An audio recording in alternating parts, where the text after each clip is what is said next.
Jai Shri Krishna everyone. Welcome again to our channel Shriji Learn Economics.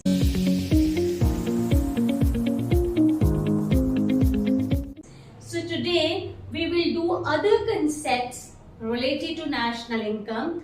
So the first concept जो आज हमने करना है वो है domestic territory, right?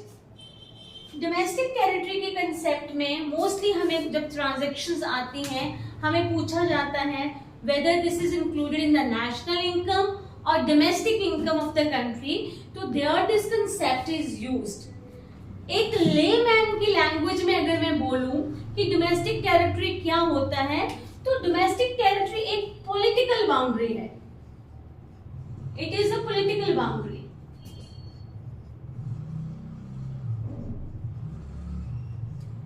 Right, political boundary जैसे मैं कहूं दिस रूम, इतनी बाउंड्री है ये इस रूम की, ये इसकी पॉलिटिकल बाउंड्री होगी।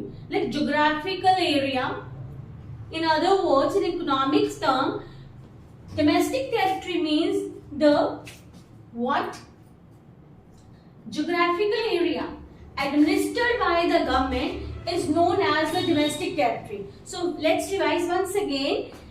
लेमैन की लैंग्वेज में डोमेस्टिक टेरिटरी है पॉलिटिकल बाउंड्री, और अगर मैं इकोनॉमिक्स टर्म में बात करूं तो इकोनॉमिक टर्म में domestic territory means the geographical territory of a country which is administered by government.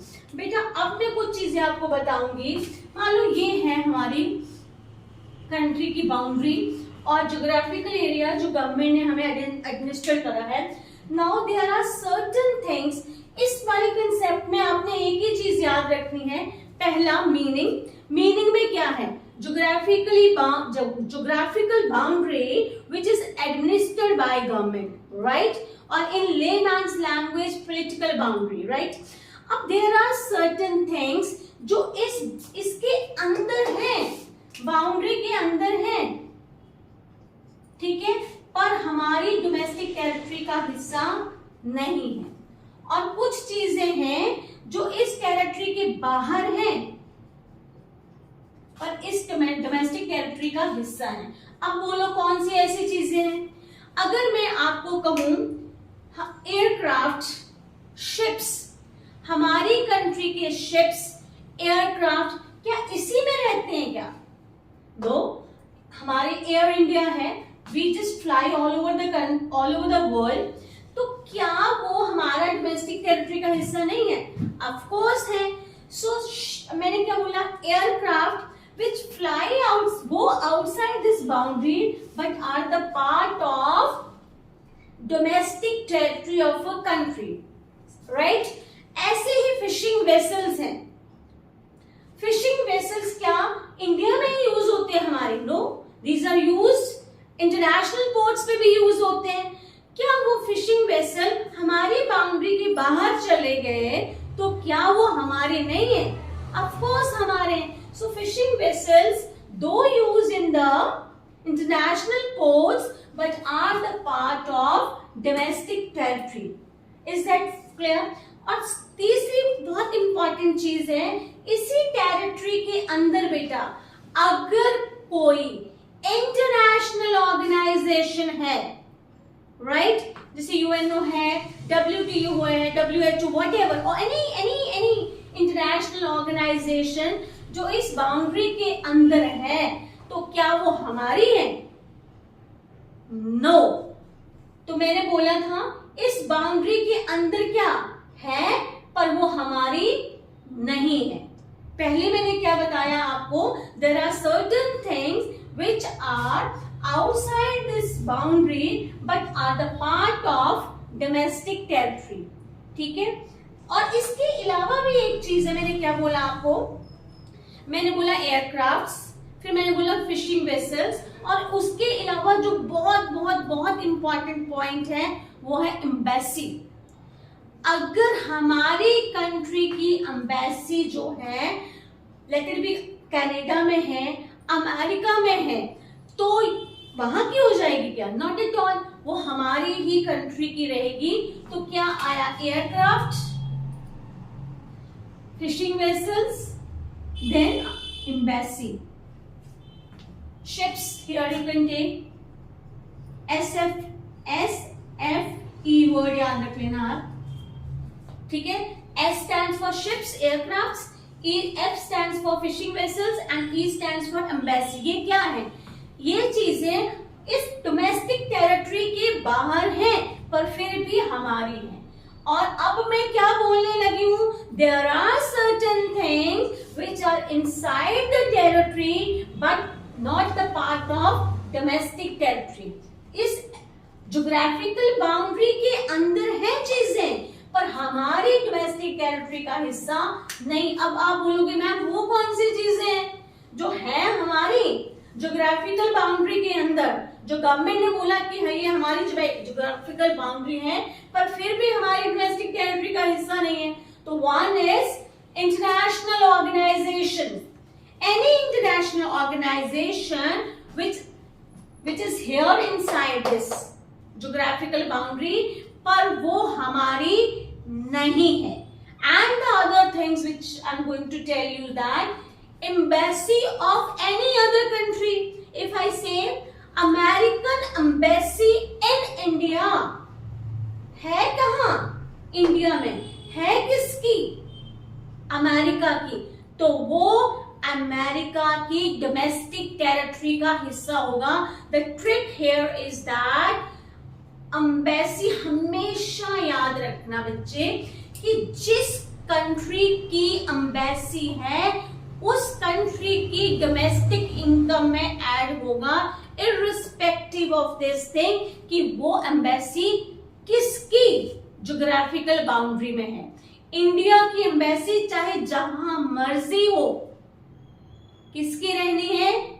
India की. और किसी दूसरी कंट्री, जितनी मर्जी कंट्रीज की एम्बेसी हमारी कंट्री ज्योग्राफिकल बाउंड्री के अंदर हो, वो हमारा हिस्सा नहीं है. So is that clear? What we did in domestic territory. अगर मैं इसको समराइज करूं, देयर आर ओनली 3 थिंग्स. 1, क्या है डोमेस्टिक टेरिटरी? क्या बोला मैंने? फर्स्ट थिंग क्या थी? द फर्स्ट वैल्यू पॉइंट क्या था? Geographical boundary. किसने एडमिनिस्ट्रेट करी? गवर्नमेंट ने. तो 1, ज्योग्राफिकल बाउंड्री किसने एडमिनिस्ट्रेट करी? गवर्नमेंट ने. दूसरा क्या है कि जो गवर्नमेंट ने ज्योग्राफिकल बाउंड्री एडमिनिस्टर कर दी, इसके अंदर क्या? PCG, पर्सन्स, बहुत इंपॉर्टेंट चीज है ये, ध्यान दो. Persons, capital and goods can move freely. कोई रिस्ट्रिक्शंस नहीं है. सो लेट्स सी क्या आया. पहले लेमैन की लैंग्वेज में पॉलिटिकल बाउंड्री, इकोनॉमिक टर्म है geographical boundary administered by government, और उसके अंदर क्या होगा? PCG, persons, capital and goods can move freely. ये हो गया. उसके बाद ये this is all about the meaning. और उसके बाद मैंने क्या बताया आपको कि कुछ चीजें जो इस ज्योग्राफिकल बाउंड्री के अंदर हैं पर हमारी नहीं है, वो क्या है? International organization and other countries embassy. ठीक है. और कुछ चीजें मैंने बोला जो बाहर जा रही हैं, SFE. क्या बोला? शिप्स, एयरक्राफ्ट्स, आगे फिशिंग वेसल्स एंड एम्बेसी, जो बाहर की कंट्री आउटसाइड दिस है पर फिर भी हमारी है. So is that clear? 3 चीजें, मीनिंग, और नंबर 2 वो चीजें जो ज्योग्राफिकल बाउंड्री के अंदर हैं पर हमारी नहीं है, और वो चीजें जो इस बाउंड्री के बाहर हैं फिर भी हमारी हैं. सो 3 ही चीजें इसमें ऐड हुई है. This is what I have told you. So this is all about the domestic territory. और अब हम करेंगे नॉर्मल रेजिडेंस. हमेशा बच्चों को प्रॉब्लम आती है नॉर्मल रेजिडेंस में कि मैम नॉर्मल रेजिडेंस क्या है, सिटीजन्स क्या है, सिटीजनशिप और नॉर्मल रेजिडेंस में क्या डिफरेंस है. सो टुडे विल डू कि normal residence of a country कहते किसको है, राइट? नॉर्मल रेजिडेंस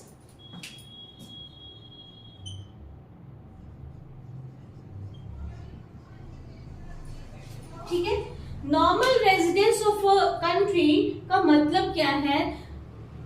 अगर normal residence, let's do to the value point, normal residence of a country एक इंडिविजुअल भी हो सकता है, so one is it may be individual और it may be any organization और इंस्टीट्यूशंस, राइट। पहला वैल्यू पॉइंट तो ये हो गया कि नॉर्मल रेजिडेंस एक इंडिविजुअल भी हो सकता है, एक ऑर्गेनाइजेशन या इंस्टीट्यूशन भी हो सकता है, ठीक है। अब कौन से इंडिविजुअल को, कौन से ऑर्गेनाइजेशन को, कौन से इंस्टीट्यूशन को हम कहेंगे कि नॉर्मल रेजिडेंस है। So the first characteristic is resides in the country, resides in country more than 1 year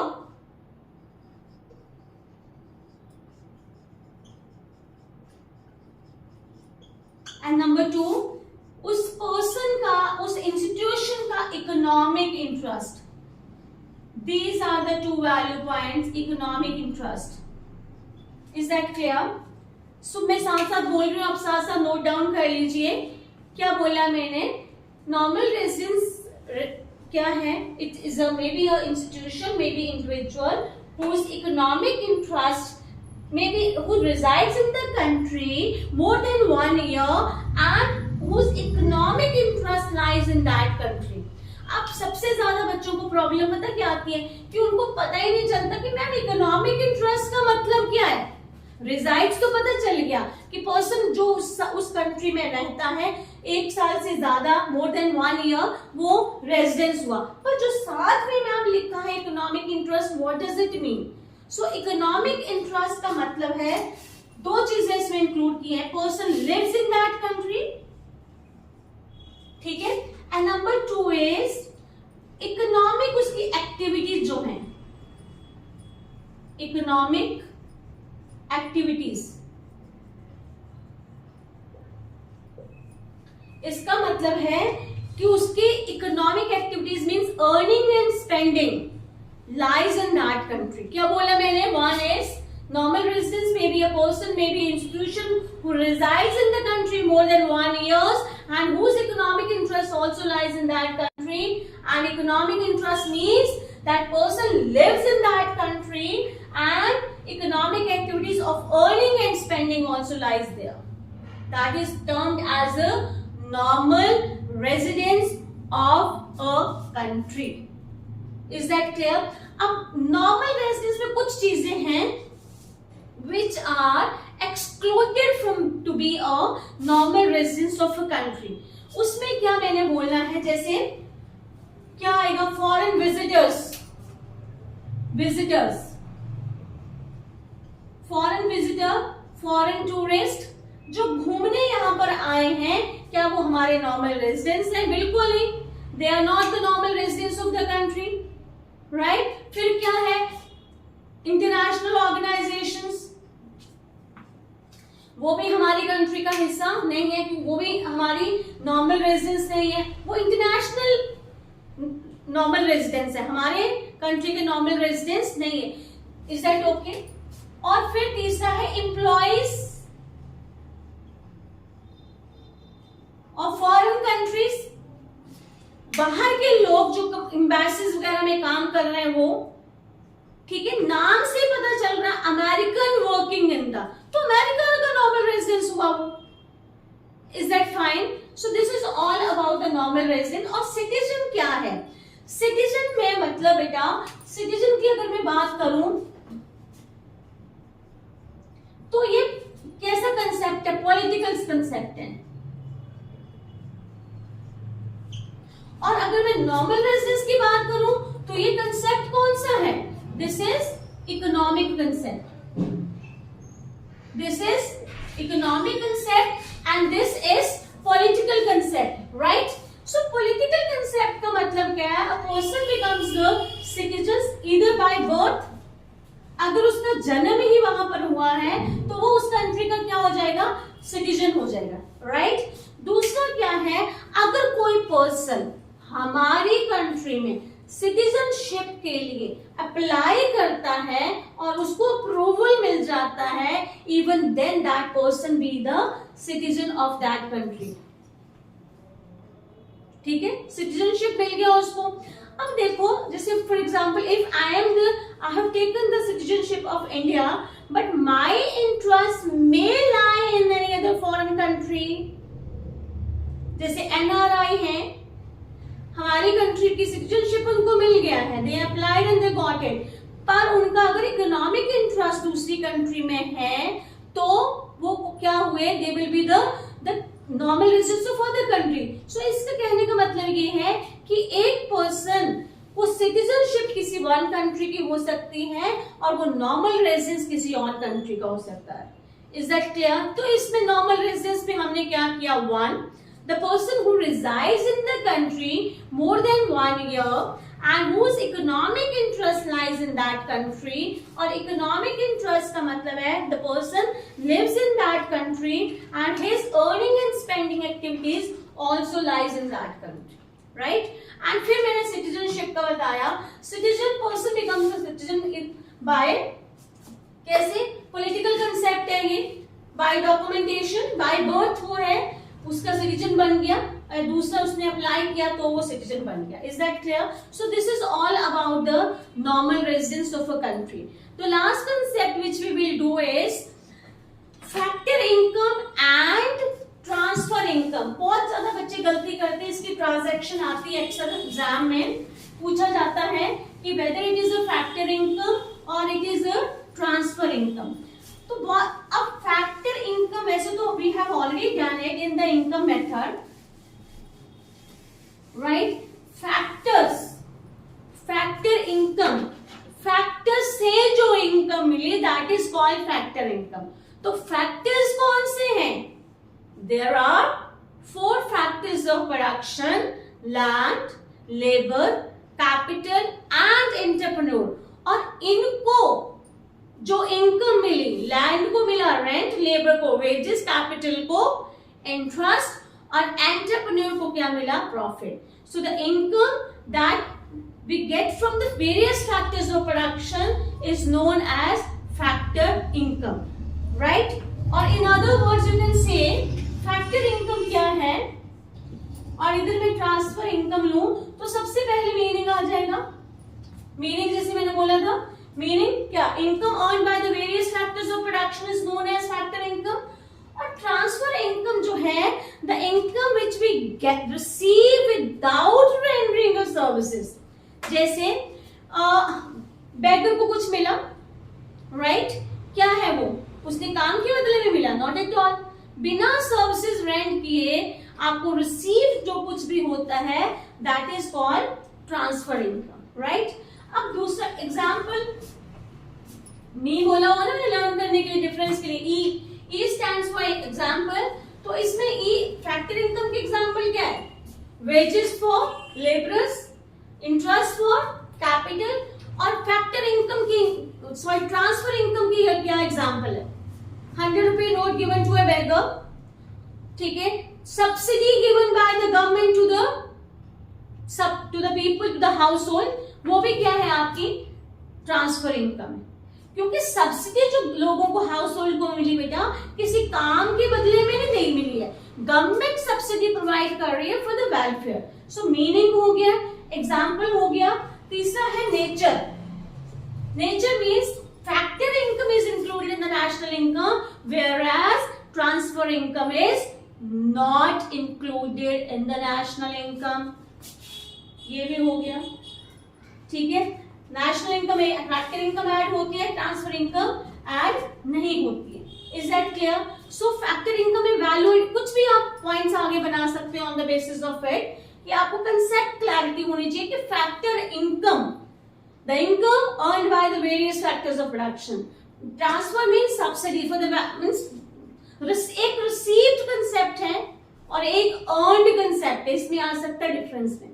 factor income क्या है, अर्न्ड है, अर्न किया है, मैंने अपनी सर्विसेज दी और मैंने पैसे लिए। अगर मैं आपको बोलूं तो अगर सर्कुलर फ्लो की बात करूं तो फैक्टर इनकम में 2 फ्लोज है, 2 फ्लोज है। कैसे कि ये मैंने सर्विसेज दी और बदले में मुझे क्या मिला, money. That money flow and real flow दोनों है। और जो ट्रांसफर इनकम में है, अगर तुम मैंने किसी अर्थक्वेक, जैसे अर्थक्वेक आ जाता है या कुछ भी फ्लड्स आ जाते हैं, अगर कोई किसी की हेल्प करता है या एक कंट्री दूसरी कंट्री की भी हेल्प करता है, तो वो भी क्या है, ट्रांसफर है, ठीक है। Transfer from the with in the country भी हो सकता है, among the between the countries भी हो सकता है। So that will be, that is not earn, that is a received consent, और ये क्या है, अर्न है।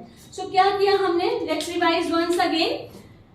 Factor income is the income earn by various factors of production. Example किया उसका हमने नेशनल इनकम में क्या ऐड होता है, नेचर कैसा है उसका, किसमें 2 फ्लो है, किसमें 1 फ्लो है, इसका एग्जाम्पल क्या है, that's it. So today let me conclude the entire lecture of today. What we have done 3 concept. सबसे पहले बेटा हमने किया domestic territory, उसके बाद हमने किया normal residence, and then we have done the difference between the citizens and citizenship and normal residence, and then at last we have done the difference between the factor income and transfer income. इन चीजों को please ध्यान में रखना, क्योंकि इनकी transactions आपको board में आएंगी, right? So please learn these concepts and you will get the good marks in the boards. Thank you so much. Jai Shri Krishna. Don't forget to subscribe our channel Shriji Learning Economics. Thank you so much. God bless you all.